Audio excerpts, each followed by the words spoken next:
Hello everyone, welcome to another video on the channel and welcome to another GT Sport Daily Race C Race and Strategy Guide. It's week 16 of 2021. We're heading to the urban jungle of Tokyo Expressway. It's the East Outer Loop configuration and we are taking Group 3 machinery around that track. So here's the detailed settings for this week's race. We've got 10 laps to negotiate, fuel consumption at ×2, tyre wear up at ×9, which is pretty high considering we've got the racing soft and the racing medium tyres available. So ×9 tyre wear on the racing soft. We'll have to see how that plays out a little bit later on in the video. So we are visiting Tokyo Expressway. It's the East Outer Loop configuration. As I said, there's a little bit of an urban jungle, very grey, a little bit bland in my opinion. This track very much characterised by the extremely long straight, which takes around about 40 to 45 seconds to go down. The rest of the track very fast and flowing, actually quite good fun in all honesty, but again just a little bit of a bland setting in my opinion, and whilst I don't dislike the track that much, I would rather be racing somewhere else, I think it would be fair to say. So as I said, this track very much characterised by the extremely long straight. So I've tested a number of cars for straight line speed, tested how fast they are going when they cross the start finish line, when they go up over the crest of the hill, and at the 100 metre board where we brake for turn number 1. And as you can see from that list there is one car that very much sticks out, and that is the McLaren F1, which has got a bit of a 2 mph lead over its nearest competitor in the Peugeot VGT at all the points we have tested. So in my opinion it's going to be the best car for this combination. Now it does actually handle pretty well round the rest of the circuit as well. It's not just a little bit of a beast down the straight, and I expect this one will dominate the leaderboards and we could well be looking very much at a one make race here, to be perfectly honest with you. So let's move on to doing some strategy runs, testing the tyres, and the first thing we're going to do is do a medium tyre benchmark. Now I want to just see what kind of lap time we get out of the medium tyres. This will give me an idea when I move on to the soft tyres, that once I get to a certain lap time I'll be better off moving on to the mediums. So a fairly solid lap here on the mediums, a 159.8. I know there was another couple of tenths in there, to be perfectly honest with you, and if we take into account the fuel, the kind of benchmark that I'd set myself for the soft tyres was once we got to around about a 159.4 or 59.5, then I knew it was pretty much time to be getting off the soft tyres and moving on to those mediums. So as you can see now, we have joined on board here with the McLaren F1 going down the straight as the race starts. We're on the soft tyres, coming under a little bit of pressure from the AI BMW behind us, because when the BMW is unbopped it is extremely quick in a straight line. Unfortunately, once it is BOP'd it is definitely nowhere near as competitive. Into turn 1 we come here. How long are these soft tyres going to last? That is the question. ×9 tyre wear. You would probably expect them to go off pretty quickly, but it turns out that this track is not that hard on the tyres, which kind of makes sense. Most of it is just a big straight and then very fast corners. There's not a massive amount of braking involved and there's not a lot of traction zones, so the tyres do hold up a little bit longer than you might expect. And we've now got to lap number 6, and if we look at the previous lap times you can see we've done a sort of 59.2, a 58.9, a 58.9 and then a 59.4. So our optimal is actually a 58.4, so we've not quite put it together in one lap. Sort of obviously had some pretty good sectors there, but that lap 5 there at 59.498 is definitely getting towards that area where we look to be moving on to the medium tyres. Now I was in a little bit of two minds coming down towards the final hairpin here on lap number 6. This lap hasn't felt too bad, that I was deliberating whether to maybe go another lap, but we're going to have a little bit of an incident here into the hairpin, which is very much going to make up my mind. Now the McLaren F1 is very stable coming out of this hairpin. You can get on the power quite nicely and it really does comply quite nicely most of the time. You can see we get a little bit of a slide on there, actually quite a big slide on there. Those rear tyres have started to give up at the end of lap number 6, and that very much made my mind up. Now we're going to pit here and move on to the mediums at the end of lap 6. So this will give us an idea of the pit loss and the fuel.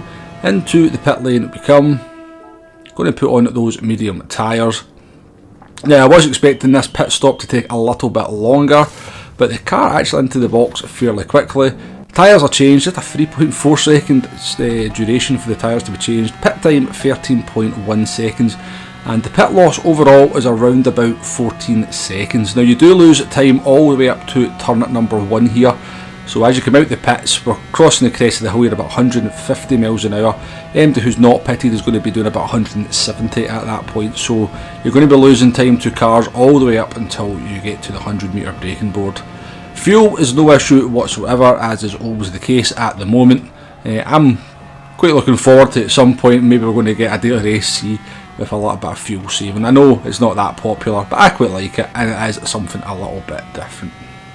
So we have jumped here to lap number 10, a bit of a sneaky transition there, but this will give us an idea, or we can see for yourself, just how quick the mediums are once we have changed to them. So we did a 59.3 and then a 59.1, so that's actually quicker than I was expecting. I was expecting maybe do 59, but with 59.3 was around about what I was expecting.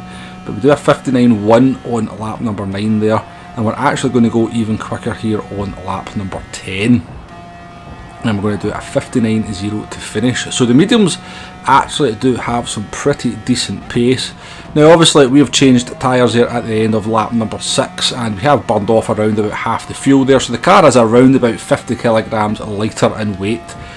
So it just goes to show the benefit of losing that fuel, and a set of fresh medium tyres are actually really quite competitive, all things said and done. But we'll fast forward here to the end of the run, we'll cross the line, we'll get that finishing time up on the screen, and it is a little bit of a longer daily race C than we normally get. 20 minutes 13.184 was my finishing time. The aliens will be a little bit quicker than that. They're going to be seeing how much under 20 minutes they can get. I can't see me doing a time under 20 minutes overall, but yeah, it's good to have the race just that little bit longer than we normally are used to. So let's move on to that part of the video where we put up all the information that we've learned over the course of the video, and we shall talk about the strategy and how I think this one is going to play out in the long run. So of course it's a one-stop strategy. It's always a one-stop strategy at the moment when we've got both types of tyres being mandatory and the races are only 10 laps or 20 minutes in length. So option A is to run the soft tyres and then move on to the mediums. Option B obviously mediums on to softs. Now this race is often characterised by lots of very silly fighting into turn number 1 and 2, drivers making mistakes through the kink kind of chicane thing, and then obviously fighting down into the last hairpin.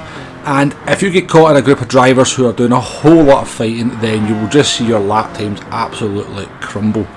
So my tip for this one is to try and find some clear air, or to find someone that you can work with bump drafting, and try not to do a whole lot of fighting over the early parts of the race. If you can do that, then you will reap the benefits big time. If you find yourself in a group of drivers who just seem to want to fight for every corner, go side by side through all sorts of silly parts in this track, because pretty much the middle sector is single file only, it is extremely high speed.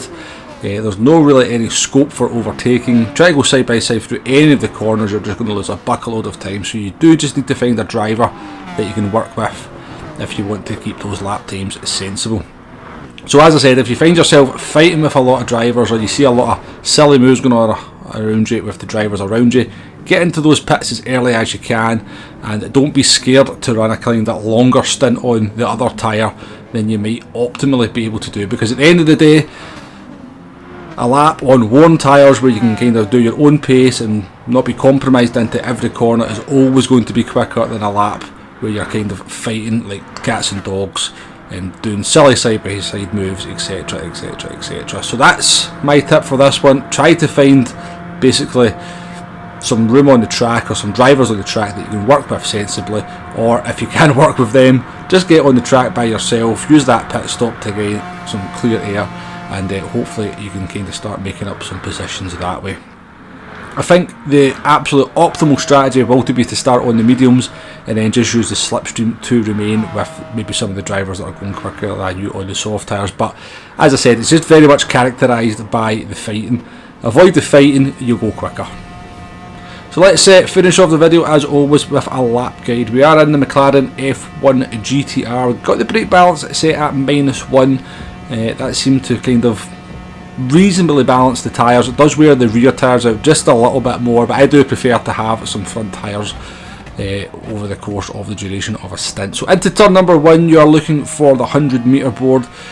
Going to have to over brake the car just a little bit more than you might expect, Turn number 2 is just a lift off the throttle. You're looking to try and kind of find a vision mark where you can kind of then get on the accelerator as soon as possible. Come down towards the very fast turns 3 and 4. This is absolutely full throttle. Then we're coming up to the kink under the bridge. So you've got the 100 metre board and the 50 metre board. You want to be braking closer to the 100 metre board just so you can get the car nice and balanced into here. You need to be catching the dip on the inside to try and bring the car around. And all this is pretty much, you don't need to use the brakes here. It's just a little bit of a lift into this right hander here. Again, just before the 50 metre board, a lift into this left hander here. Look for a vision mark where you can get on the accelerator. Around about 75 metres braking into this corner here, it's just a little dab of the brakes, and this one's just a little bit of a lift into the left hander. Again, try and find a marker on the outside of the track where you know you can get on the accelerator, and down towards the all important hairpin. Now the 150 metre board has a green sign just behind it. That's what I use as my marker. Try to catch both of these curbs here. I take a nice tight line, get the car straightened up as quickly as possible on the throttle, because you're obviously going to carry that speed all the way down to the start finish straight. And that is a lap of Tokyo Expressway East Outer Loop in the McLaren F1. Brake balance set at -1. Hopefully there's been some useful tips in there. I'm kind of looking forward to this one. Got a little bit of trepidation in other regards as well, because I just know that the fighting can get very silly, very frustrating. So we'll see how this one works out. Of course, we'll be doing a live stream towards the middle of maybe the end of the week. Please do join me for that. Hopefully this video has been useful. We did hit the 2k subscriber mark just very recently, so thank you very much to everyone that's contributed to get me to that total. Hopefully I'll have some kind of 2k subscriber special video coming out in the near future. But until then, thank you very much for watching, and I shall see you on the next one. Goodbye now.